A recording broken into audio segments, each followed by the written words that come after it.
내가 전한 복음대로 다윗의 씨로 죽은 자 가운데서 다시 살아나신 예수 그리스도를 기억하라. 복음으로 말미암아 내가 죄인과 같이 매이는 데까지 고난을 받았으나 하나님의 말씀은 매이지 아니하니라. 그러므로 내가 택함 받은 자들을 위하여 모든 것을 참음은 그들도 그리스도 예수 안에 있는 구원을 영원한 영광과 함께 받게 하려 함이라. 미쁘다 이 말이요, 우리가 주와 함께 죽었으면 또한 함께 살 것이요. 아멘. 우리 앉히기 바랍니다. 기도하겠습니다. 하나님 아버지, 오늘 저희들 또 이렇게 예배 자리로 불러주셨습니다. 요동치는 세상 가운데 살면서 육신적으로도 또 심적으로도 지친 영혼들이 많을 것입니다. 하지만 하나님께서는 말씀으로서 우리를 치료하시고 또 우리의 영혼을 소생시키실 줄 믿습니다. 특별히 각자에게 필요한 은혜를 주시옵시고 그냥 받는 것만이 아니라 하나님이 주신 은혜를 삶에 적용해서 구체적으로 적극적으로 살아가려는 그런 믿음의 자세도 우리가 가질 수 있도록 주님 인도하여 주시옵소서. 호락호락하지 않은 세상 가운데 살고 있지만 하나님의 말씀에 능력이 있기 때문에, 소망의 약속이 있기 때문에 우리가 다시 한번 그 소망과 믿음을 붙잡을 수 있는 그런 시간 될 수 있도록 주님 역사하여 주시옵소서. 예수님 이름으로 기도합나이다. 아멘. 옛날에 그 어느 나라에 아주 힘이 센 장사가 있었답니다. 그래서 누구와 씨름을 해도, 누구와 힘겨루기를 해도, 누구와 싸워도 한 번도 져본 적이 없대요. 그래서 이 사람은 저절로 마음이 좀 이렇게 좀 교만하고 또 이렇게 나를 당할 자 누구냐 이런 생각을 했겠죠. 근데 어느 날 이제 꿈을 꾸었는데, 환상 비슷한 꿈을 꾸었는데 꿈에 신이 나타나서 이 장사가 길을 가고 있는데 신이 나타나서 네가 이 길을 지나가려면 내가 준비한 한 사람과 싸워서 이겨야만 지나갈 수 있다. 그래서 장사가 좋습니다. 저는 이때까지 싸워서 한 번도 져본 적이 없습니다. 그래서 이 신이 이 장사에게 그러면 저기 저 사람과 한번 겨뤄봐라. 근데 그 사람을 딱 보니까 노인이에요. 나이도 아주 많이 그냥 노인이 아니고 아주 나이도 많고 정말 병들어 보이고 병도 든 것 같고 아주 기력이 없어 보이는 노인이에요. 그래서 저런 노인과 내가 씨름을 해야 되는가? 근데 이제 뭐 씨름을 해야지 지나갈 수 있다고 하니까 그 노인에게 가가지고 씨름을 하겠습니다. 노인이 비틀비틀거리면서 힘이 없으니까 걸어오는데 이 장사와 이제 씨름을 하게 되었어요. 그래서 신이 시작을 해라. 그래서 이제 씨름을 하려고 노인의 몸을 딱 붙잡는 순간 그 몸에서 엄청난 이길 수 없는 그런 강한 어떤 힘이 느껴졌다. 그래서 아무리 움직여도 노인이 움직이질 않아요. 그래서 결국 지쳐서 무릎을 꿇고 말았습니다. 근데 신이 하는 말이 왜 졌는 줄 아느냐? 네가 지금 씨름을 한 상대는 노인이 아니라 늙어감의 세월이다. 늙어감과 병들의 세월이다. 노화다. 네가 아무리 장사라도 결국 세월 앞에는 무릎을 꿇어야 될 것이다. 그것을 깨닫기 바란다. 여러분, 우리는 거의 매일매일 무언가와 씨름을 하며 살아가고 있습니다. 세상 속에서. 여러분도 씨름을 하죠? 그게 무슨 뭐 정신적인 어떤 문제이든 또 어떤 뭐 내가 지금 통과해야 될 뭐 공부하는 학생이면 공부, 뭐 직장 어떤 통과해야 될 관문이든 어떤 도달해야 될 목표든 심지어 눈에 보이지 않는 미래의 어떤 불확실성이든 무언가와 계속 대부분의 경우는 몸으로 씨름하는 것이 아니고 마음으로 씨름을 하고 있죠. 어떤 문제와 씨름을 하고 있어요. 그런데 이 세상과의 씨름에서 세상을 이길 수 있는 인간은, 스스로 이길 수 있는 인간은 아무도 없습니다. 특히나 노화와 죽음 앞에서 어느 재력가가 버틸 수 있겠어요? 어느 장사가 버틸 수 있겠어요? 어느 지혜자나 어느 권력자가 어떤 미모나 어떤 능력을 가지거나 누가 그 앞에서 버틸 수 있겠습니까? 아무리 아름다움을 가진 사람도 세월 앞에는 장사가 없죠. 여러분 80살 먹은 미인 봤습니까? 없어요. 모든 인생은 무릎을 꿇게 되고 그리고 결국 한 줌 흙으로 돌아가게 되겠습니다. 그 마지막 무릎 꿇는 그 이전에도 수많은 상황과 우리는 씨름을 하면서 때로는 한숨 짓고 때로는 잠시 승리했다가도 또 자빠지고 그래서 매일매일 육신적으로 심적으로 힘들어 하고 있어요. 그런데 오늘 본문은 신앙인의 경우는 다르다는 것을 이야기하고 있습니다. 신앙인의 경우는 다를 수 있다. 세상과의 씨름에서 다를 수 있다는 것을 이야기하고 있다. 그래서 우리 오늘 디모데서를 통해서 세상과의 씨름을 했던 한 성도, 믿음의 선배, 우리 바울의 삶을 한번 살펴보자. 심지어 죽음 앞에서도 무릎을 꿇지 않을 수 있었던 바울의 삶을 한번 살펴보자. 왜냐하면 바울이 신앙이었다면 여러분과 저도 신앙인이 아니겠습니까? 바울이 가진 믿음과 우리가 가진 믿음이 다릅니까?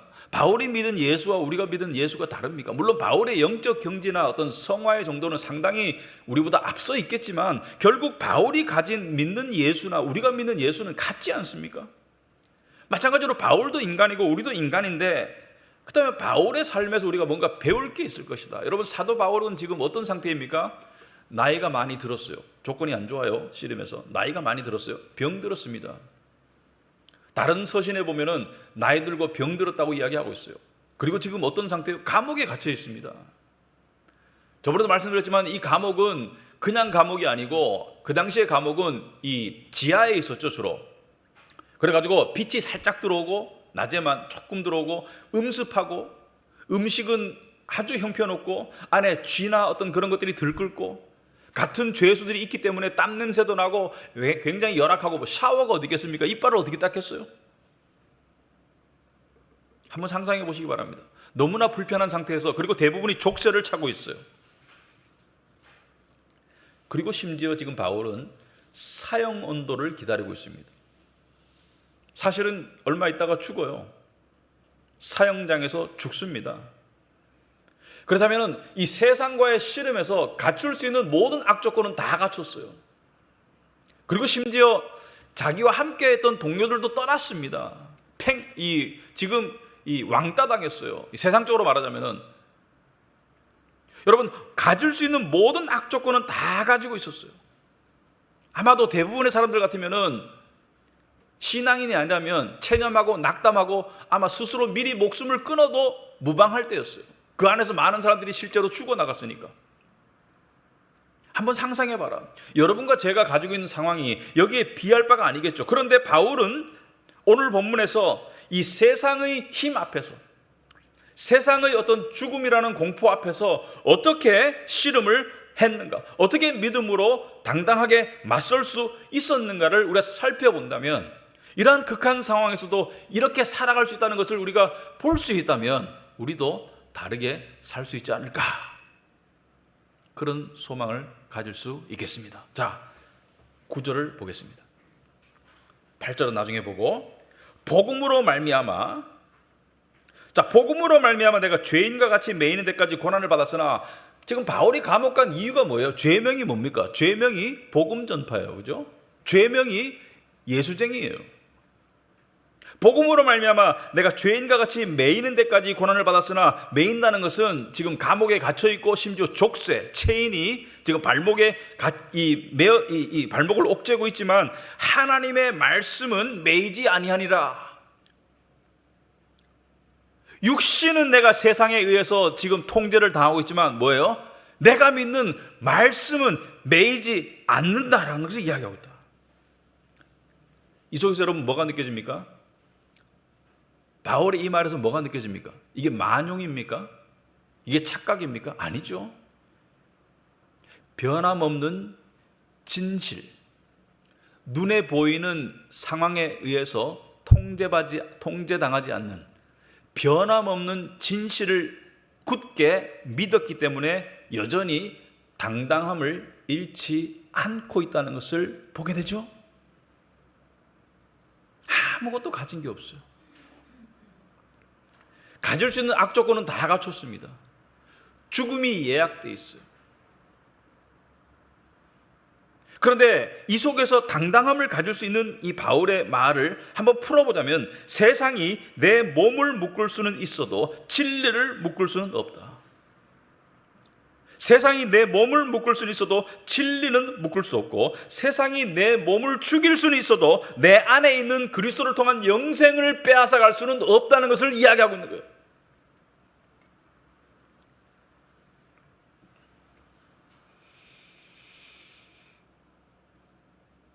여러분, 믿음은요, 눈에 보이는 것에 의해서 좌우되는 것이 아닙니다.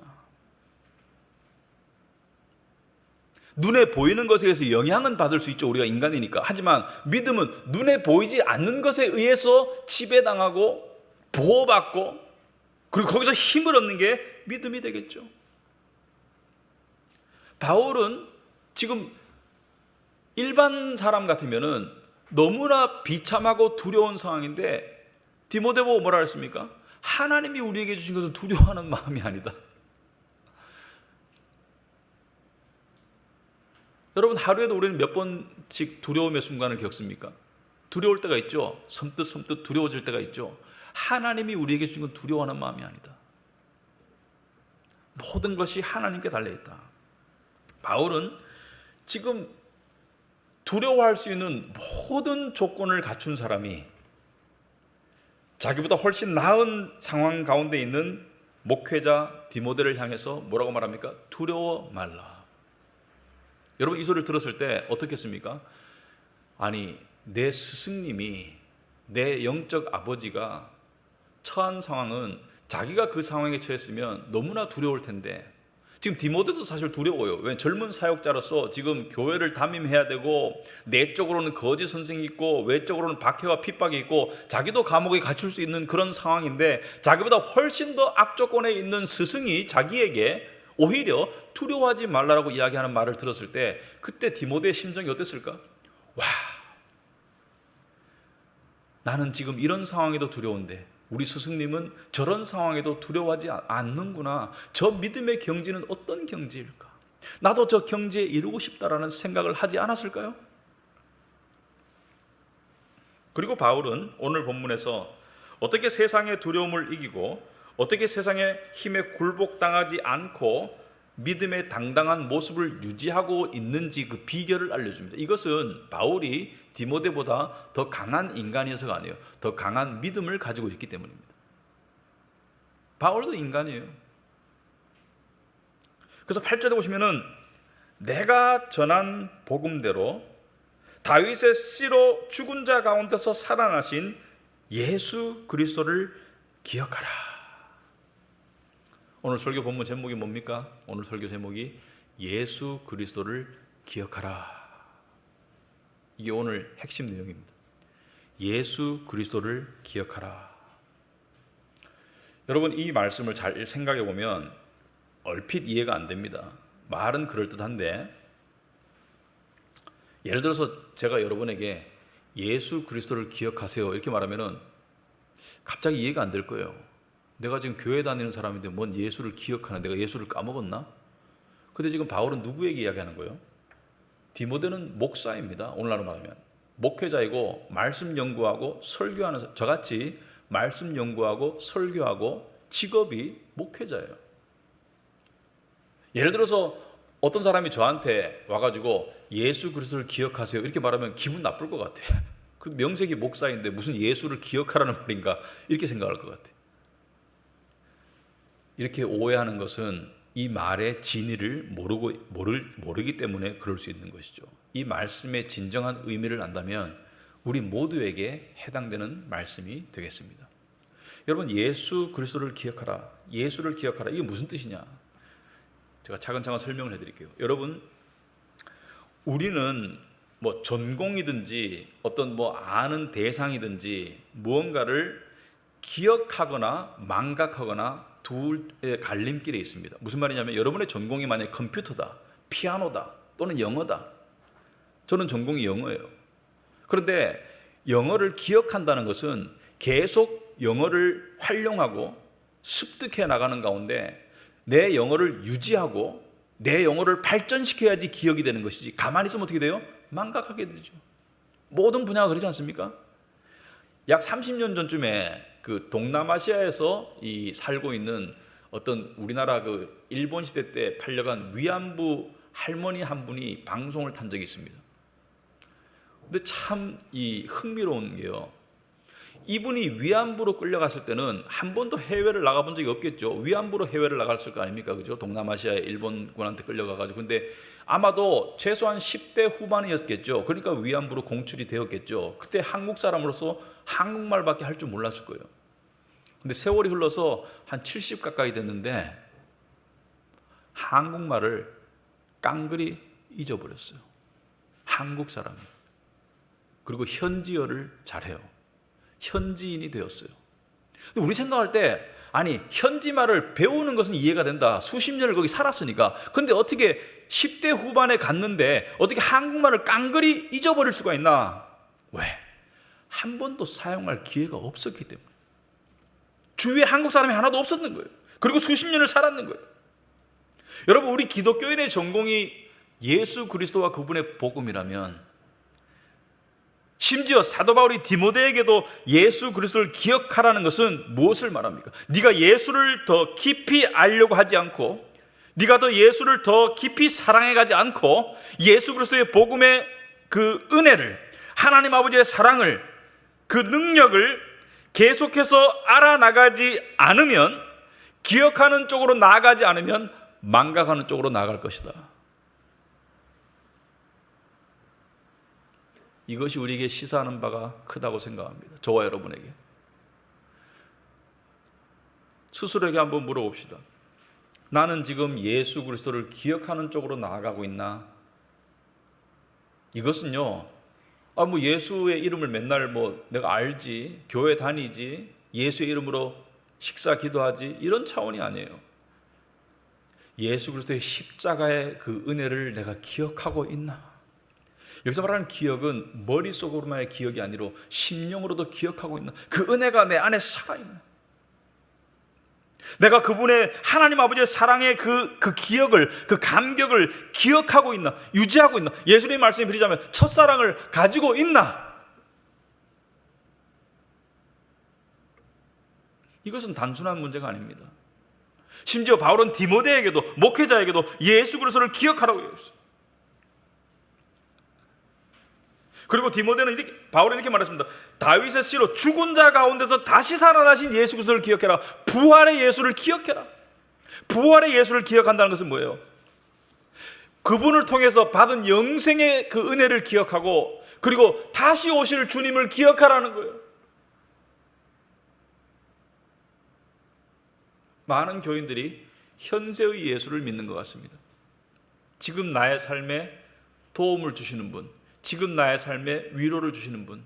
하지만 예수를 기억한다는 것은 부활에 다시 오실 주님을 고대하는 믿음으로 나아가는 게, 기억하는 게 되겠습니다. 예수를 망각하는 일이 목회자들에게도 수없이 일어날 수 있어요. 그렇다면 성도들에게는 말할 것도 없습니다. 심지어 바울도 혹시 자기가 죽고 난 다음에 이 젊은 목회자 디모데가 세상의 어떤 위협과 풍파와 유혹에 휩쓸려서 예수를 망각하는 쪽으로 나아갈까 봐 그 노심초사하는 마음으로 부활의 예수를 기억하라고 이야기하는 거예요. 안타깝게도 오늘날 많은 교인들이 예수를 기억하는 쪽이 아니고 망각하는 쪽으로 가고 있습니다. 왜 그럴까요? 예수를 기억하면 나타나는 증상이 뭐고 예수를 망각하면 나타나는 증상이 뭘까요? 증상이 나타나요. 예수를 망각하는 이유는 가장 근본적인 그 통로는 바로 세상입니다. 세상. 세상의 유혹 때문에 예수를 망각하고, 세상의 심지어 근심 때문에 예수를 망각하고, 세상의 욕심 때문에 예수를 망각하고, 심지어 내가 소중히 여기는 무언가 때문에 예수를 망각하는 쪽으로 나아가요. 그것이 나쁜 게 아닐 수도 있습니다. 심지어 자식일 수도 있어요.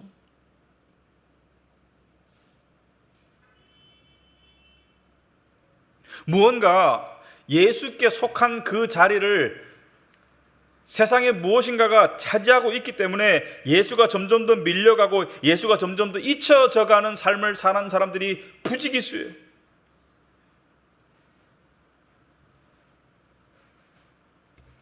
예수를 기억하라는 것은 무엇입니까? 첫째, 예수가 나를 위해 죽으셨다는 것을 기억하라는 거예요.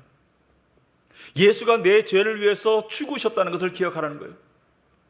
나를 사랑하사 나를 위하여 자기 목숨을 십자가에서 내어주신 그 은혜를 기억하라는 거예요. 둘째로, 예수가 부활해서 내가 영생을 얻었다는 것을 기억하라는 거예요. 이것은 머릿속으로만 기억하라는 것이 아니라 가슴으로 기억하라는 거예요. 그 감격과 그 은혜를 기억하라는 거예요.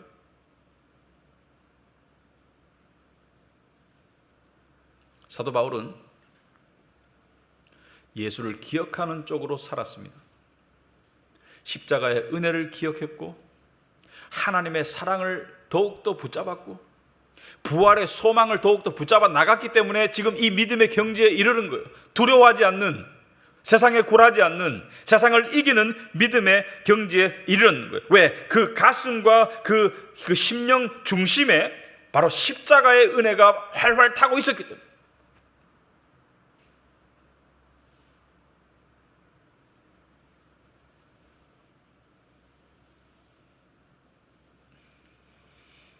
사도 바울은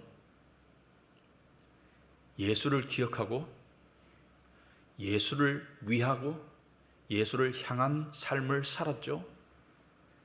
특히 사도니까.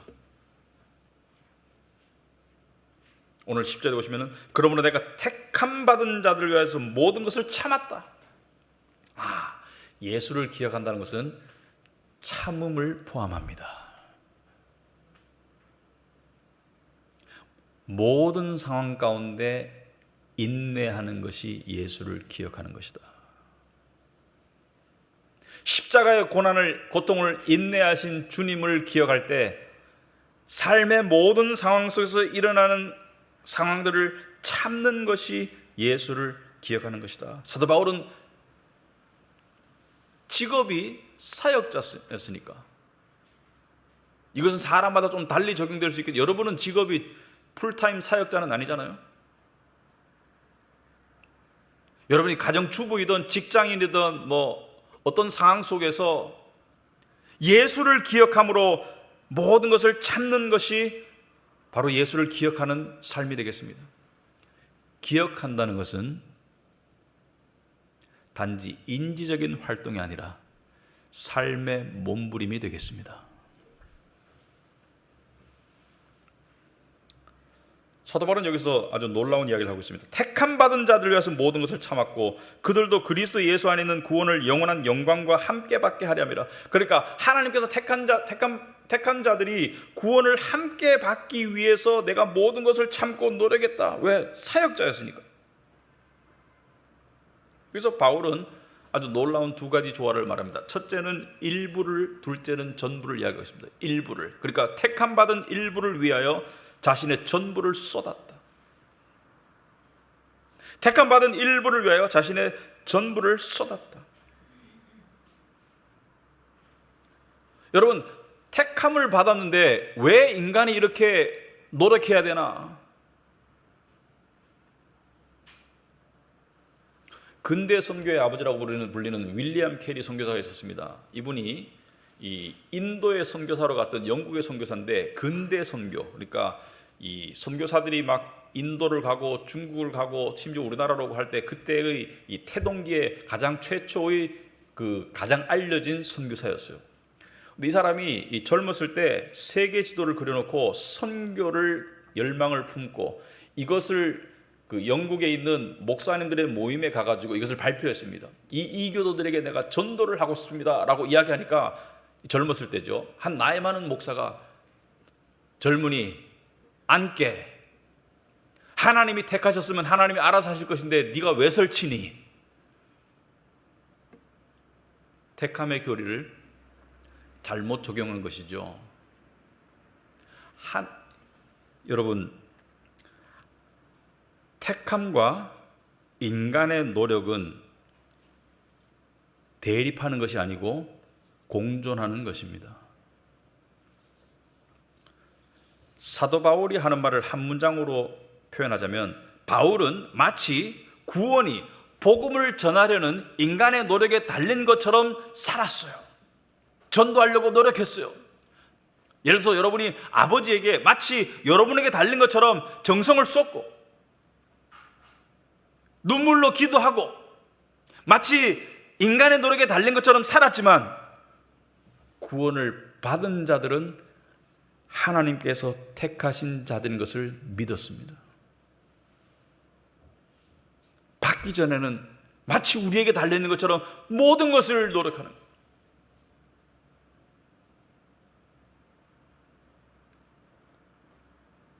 바울은 모든 노력을 쏟아부었지만 결과는 하나님께 맡겼습니다.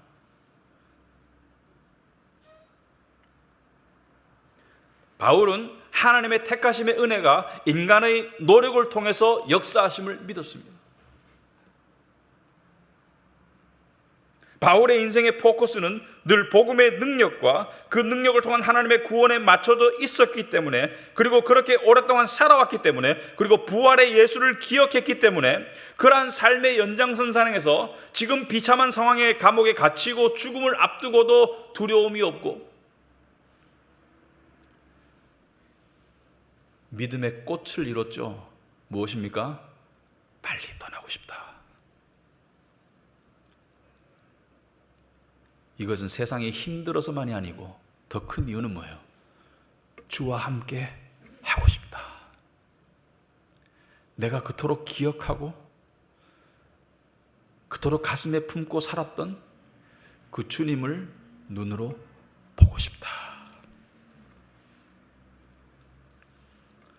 여러분, 두려움은, 부러움은 그 대상을 바라볼수록 증폭되죠. 그렇지 않습니까, 여러분? 세상에서 뭔가 두려운 일이 있어요. 그 대상을 바라보고 마음으로 생각할수록 두려움은 증폭되죠. 부러움도 마찬가지죠. 내가 갖고 싶은 것을 바라볼수록 그 부러움과 시기심은 증폭되죠. 설명이 필요 없겠죠. 그러나 바울은 누구를 바라보려고 했습니까? 예수 그리스도를 바라보려고 했다. 모든 상황 가운데, 모든 상황 가운데.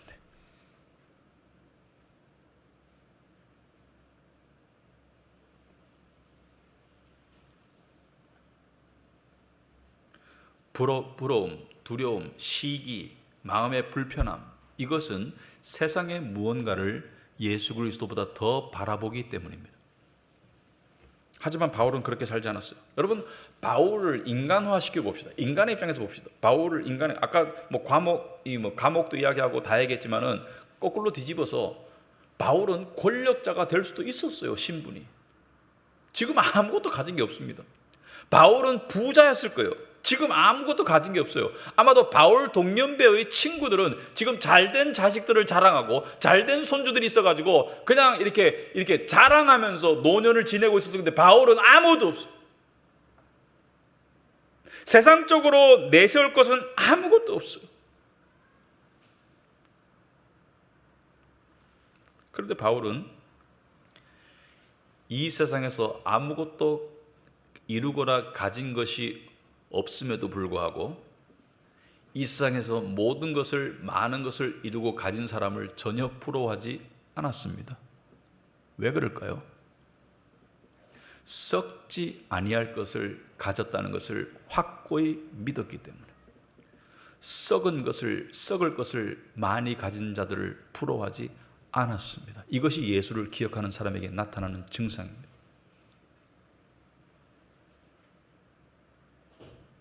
오히려 그들을 불쌍히 여겼어요. 바울은 세상에 썩을 것을 많이 가지고 세상의 자랑과 세상의 것들을 가지고 자기의 자만심을 가지고 자기의 자신감을 가지고 살아가는 영혼들을 불쌍히 여겼습니다.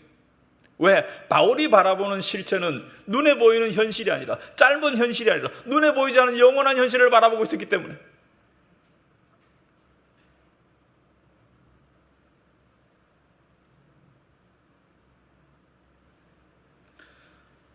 이러한 경지에 저절로 도달할 수는 없다는 것을 저와 여러분은 잘 알고 있죠.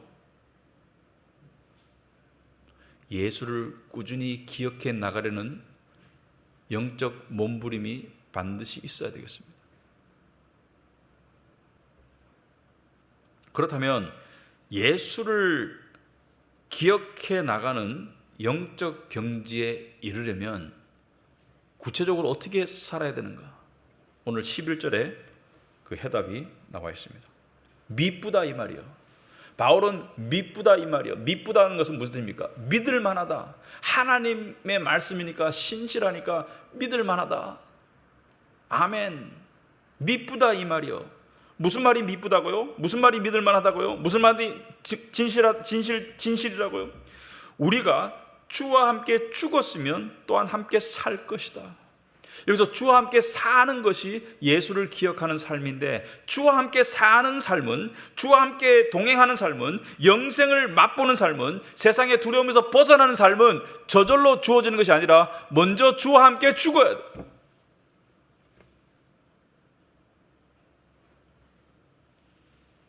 이게 무슨 뜻이에요? 주와 함께 죽는다는 게 무슨 뜻입니까? 이것은 단번에 일어난 일이고 매일매일 일어나는 일입니다. 단번에 언제 일어났어요? 우리가 예수와 함께 십자가에 못 박혔다고 말했습니다. 갈라디아서 2장 20절에 내가 그리스도와 함께 십자가에 못 박혔다. 그리스도께서 십자가에 죽으셨을 때 나도 함께 죽었다. 죄를 향해서 죽었다. 그러나 사도 바울이 나는 날마다 죽노라 그랬죠. 이것이 날마다 적용되어야 된다. 나는 그리스도와 함께 십자가에 죽었다. 그러면 십자가에 죽었다는 것은 구체적으로 무엇을 말하는가? 갈라디아서 5장 24절에 보시면은 그리스도 예수의 사람들은 육체와 함께 그 정욕과 탐심을 십자가에 못 박았다.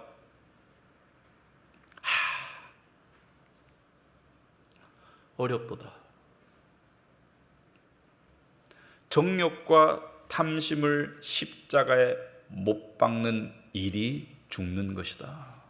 세상을 향한 정욕과 세상을 향한 탐심을 십자가에 못 박는 일이 죽는 것이다. 그런데 이 죽음 없이 영생을 누림이 없다는 것을 이야기한다. 오늘 본문의 제목에 맞추자면 죽음이 그리스도를 기억하는 것이다. 그리스도를 기억하는 사람은 세상을 향해서 죽어가는 사람이에요. 그리스도를 기억하는 사람은 세상을 향해서 살아가는 사람, 세상을 향한 어떤 육신의 정욕과 안목의 정욕과 이생의 자랑을 추구하는 것이 아니고, 그리스도를 기억하는 사람은 세상을 향해서 죽어가는 사람입니다. 죽으면은 고통이 따르게 되겠습니다. 그러나 죽음 없이 생명이 없다고 말하고 있습니다. 구체적으로 말하자면 세상을 향한 욕심을 향해서 죽어야 된다. 더 가지고 싶고, 더 이루고 싶고, 더 인정받고 싶고, 더 성공하고 싶고, 더 자랑하고 싶고, 이러한 것에 휩쓸리면 영생과 천국을 맛볼 수 없다는 것을 이야기합니다. 쉽지 않습니다. 돈도 벌어야 되죠. 하지만 필요한 돈을 버는 노력과 돈을 추구하는 것은 다릅니다. 자식을 하나님이 원하는 사랑으로 키우는 것과 자식을 우상화하는 것은 다릅니다. 자식을 장식해서, 자식을 화려하게 만들어서 그것을 통해서 자식을 우상화하고 나를 인정받으려고 하는 젊은 부모들이 참 많아요. 그건 달라요.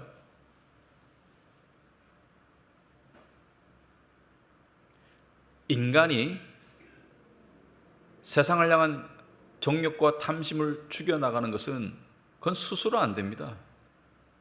그 또한 복음의 은혜와 능력으로 할 수 있는 거예요.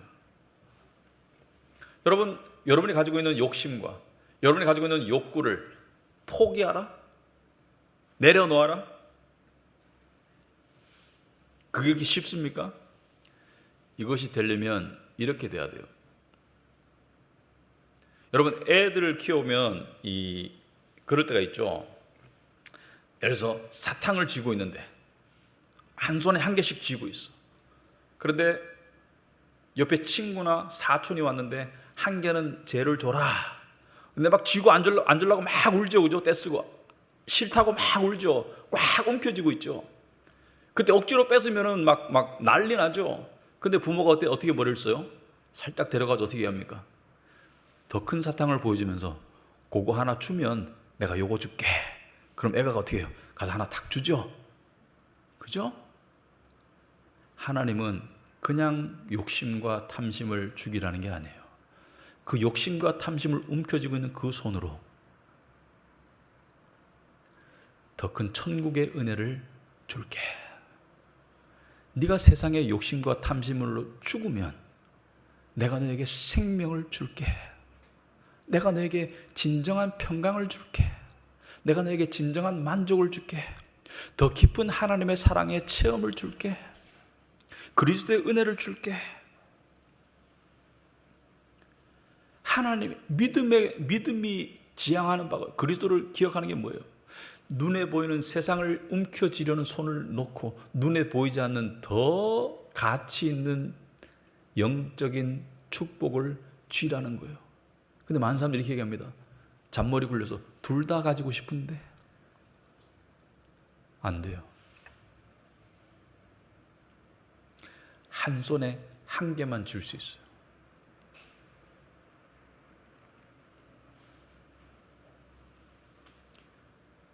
짐 엘리엇이라는 사람이 이런 말을 했죠. 영원히 잃을 수 없는 것을 얻기 위해서 영원히 가질 수 없는 것을 놓는 사람은 미련한 사람이 아니다.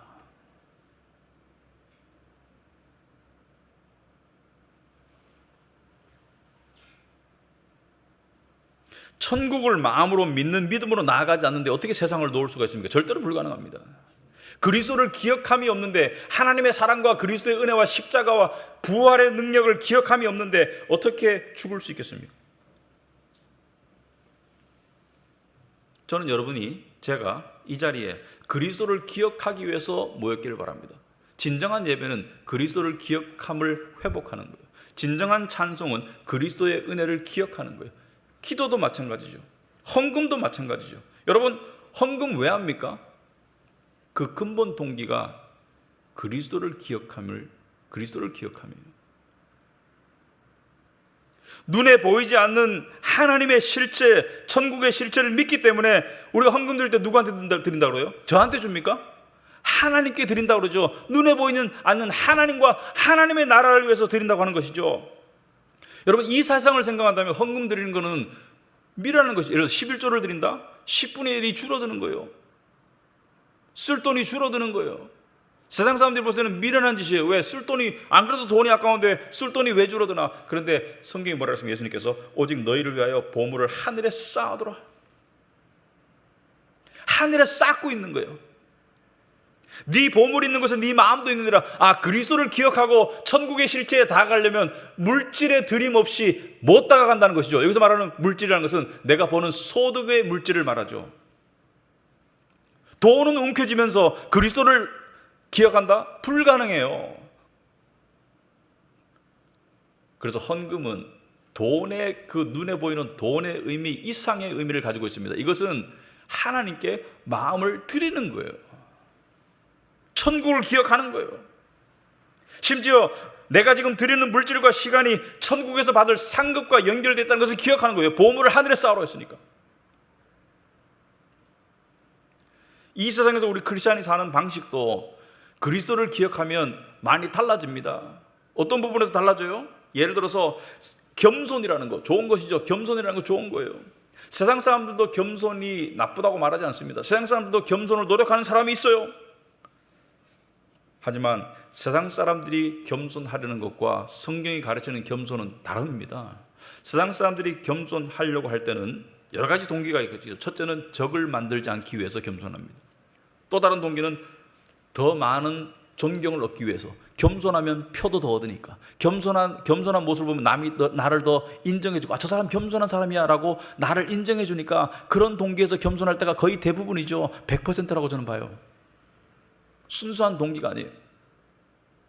그리고 어떤 사람은 그냥 이 자존감이 낮아서 겸손해 보이는 사람도 있어요. 하지만 그리스도를 기억하는 사람은 이 이유 때문에 겸손합니다. 죄인이니까. 베드로전서 5장 6절에 그러므로 하나님의 능하신 손 아래서 겸손하라. 때가 되면 너희를 높일 것이다. 때가 되면 너희를 높일 것이다. 이것을 현세적으로만 적용해서는 안 돼요. 현세적으로도 적용될 때가 있겠지만, 이것은 궁극적으로 뭐예요? 네가 지금 죄인으로서 겸손하라. 그러면 때가 되면 그리스도께서 오시면 너를 영광 가운데로 하나님께서 높이실 것이다. 부활의 몸으로 높이실 것이다. 그러므로 믿음은 현세만 바라보는 믿음은 없습니다. 많은 교인들이, 특히 젊은이들이 하나님을 막 붙잡아 현실의 문제만을 위해서, 현실의 문제를 위해서 하나님 붙잡는 건 나쁜 거 아니에요. 하지만 현실의 문제만을 위해서 하나님 붙잡는 것은 그리스도를 기억하는 신앙의 경지가 아니올시다.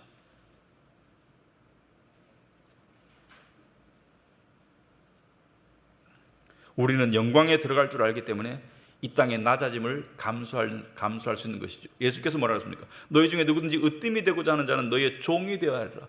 으뜸이 되고자 하는 자는 너희의 종이 되어야 하리라. 종이 된다는 것은 이 세상에서의 일이고요. 으뜸이 된다는 것은 이 구절에 나오는 문맥을 보면, 당신이 천국에 하나님 나라를 데려올 때 누가 당신 옆에 가까이 앉는 높은 자가 되겠습니까? 천국을 이야기하는 것이죠. 천국에서 높은 자가 되려면 이 땅에서 낮아지라는 것이죠. 세상을 이기는 방법도 마찬가지죠.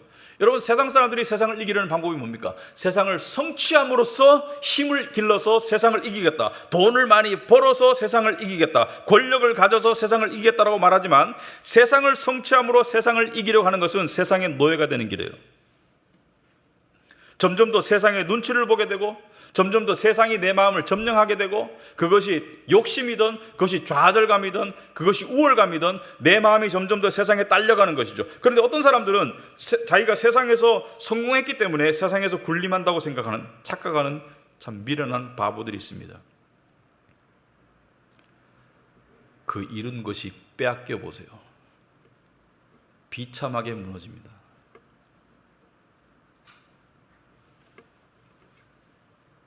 한때 권력을 가졌던 사람이 권력에서 내려와 보세요. 그 말년에 자기가 얼마나 노예로 살았는지를 비참하게 깨닫는 순간이 옵니다.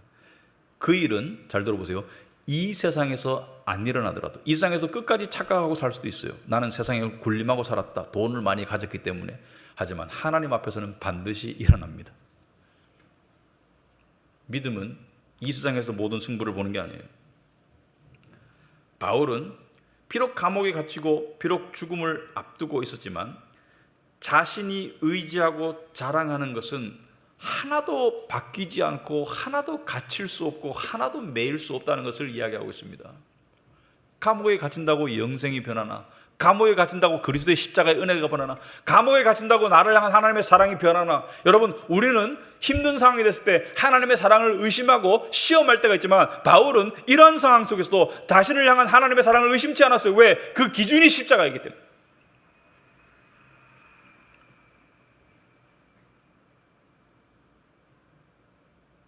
구절에서 하나님의 말씀은 매이지 않았다.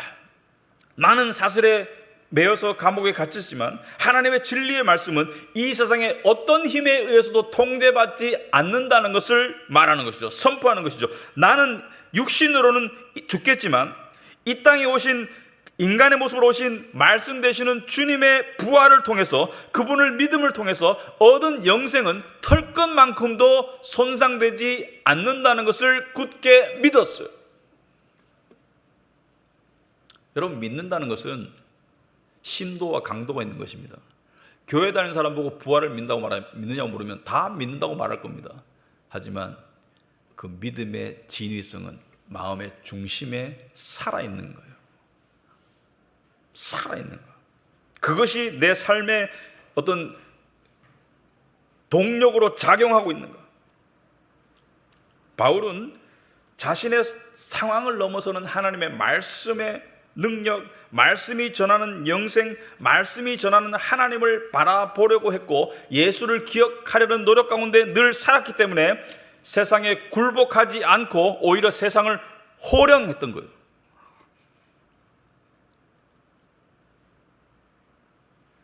바울은 진실로 믿었습니다.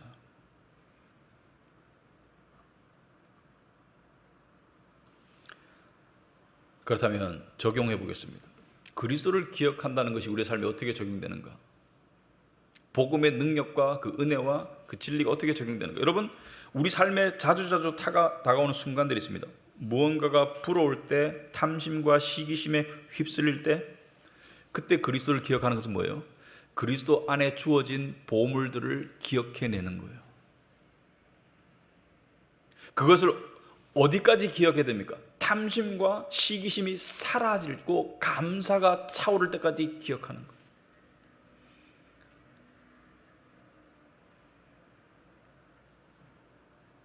참기 어려운 상황 속에서 그리스도를 기억한다는 건 뭐예요? 마음의 인내와 평정심이 이루어질 때까지 그리스도를 기억하는 거예요. 십자가를 참으신 그리스도를 기억하는 거예요. 누군가에게 오해를 받아서 부당할 때 그리스도를 참는 것은 뭐예요? 마음을 그리스도를 기억하는 건 뭐예요? 마음이 부글부글 끓다가 죄 없으신 주님께서 그렇게 부당하게 당하신 시편 22편을 읽어보면서 이렇게 부당하게 당하시면서도 그냥 끌려가는 양처럼 아무 말씀을 안 하셨던 그리스도를 기억하고 나도 닮아야지. 이게 그리스도를 기억하는 거예요.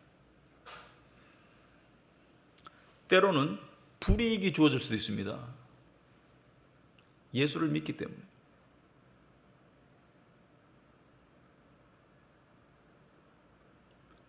여러분, 다니엘의 세 친구 이야기 아시죠? 사드락, 메삭, 아벳느고. 왕이 금신상을 세워놓고 이 비파와 나팔과 수금과 이런 모든 악기가 연주되면 그 금신상에 절해라. 안 하면 죽인다. 풀무불에 던져 죽인다. 사드락, 메삭, 아벳느고가 절했습니까? 안 했습니까? 불이익이 올 줄 알았어요. 자기는 관리인데, 자기는 이 바벨론 제국의 관리인데 그 관직을 박탈당하고 죽임을 당할 줄 알았어요. 근데 절 안 하니까 왕이 데리고 와가지고 내가 너를 풀무불 가운데 집어넣겠다 위협하고 누가 능히 나의 손에서 너를 건져낼 것 같으냐? 그러니까 뭐라 했습니까? 왕이시여, 착각하지 마옵소서. 전능하신 하나님께서 능히 건질 수 있습니다. 그러나 그리 아니하실지라도 상관없습니다. 왜? 죽어서 부활할 거니까 우리는. 그런데 어떻게 됐습니까? 결과가 어떻게 됐습니까? 하나님이 그 믿음을 향해서 어떻게 했습니까? 살려주시고 복 주셨죠. 그리스도를 기억하는 믿음에는 상급이 있습니다. 우리는 어떤 상황이나 순간에서 그리스도를 기억함으로 그리스도의 인내, 그리스도의 사랑, 그리스도의 용기, 세상을 이기는 믿음, 그것을 적용하는 것이 그리스도를 기억하는 거예요. 그러기 위해서는 평소에 영적으로 무장이 되어 있어야 되고요. 그 무장된 상태에서 우리에게 사탄이 시험을 줄 때 그 시험 상황 속에서 폭발할 것이냐, 인내할 것이냐, 탐심으로 나아갈 것이냐, 하나님을 향한 감사로 나아갈 것이냐, 두려움으로 나아갈 것이냐, 평강으로 나아갈 것이냐, 이것이 다 그리스도를 기억함에 달려 있어요. 제가 무슨 말 하는지 다 아시겠죠? 여러분의 주중의 삶 가운데 분명히 구체적으로 어떤 상황과 순간들이 올 겁니다. 이번 주에도 시험이 올 거예요. 지난주에도 그랬던 것처럼 그리스도를 기억하시기 바랍니다. 그리스도를 기억하고, 그래서 이 시험의 매 순간은요, 사실은 그리스도를 기억하려고 노력하는 사람에게는 좋은 거예요. 왜? 이것은 믿음이 자라는 통로예요. 전에는 이럴 때 폭발했는데, 전에는 이럴 때 미움에 사로잡혔는데, 전에는 이럴 때 탐심과 시기심에 사로잡혔는데, 전에는 이럴 때 자기 연민에 사로잡혔는데, 전에는 이럴 때 유혹에 넘어갔는데 그리스도를 기억함으로 이겨보세요. 하나님께서 주시는 상급이 있을 겁니다. 그러한 믿음이 절실히 필요한 세상을 살고 있습니다. 앞으로 더할 것입니다. 하지만 사랑하는 성도 여러분, 그리스도를 기억함으로 능히 감당할 수 있을 것입니다. 그리스도께서 여러분과 함께 하실 것입니다. 기도하겠습니다.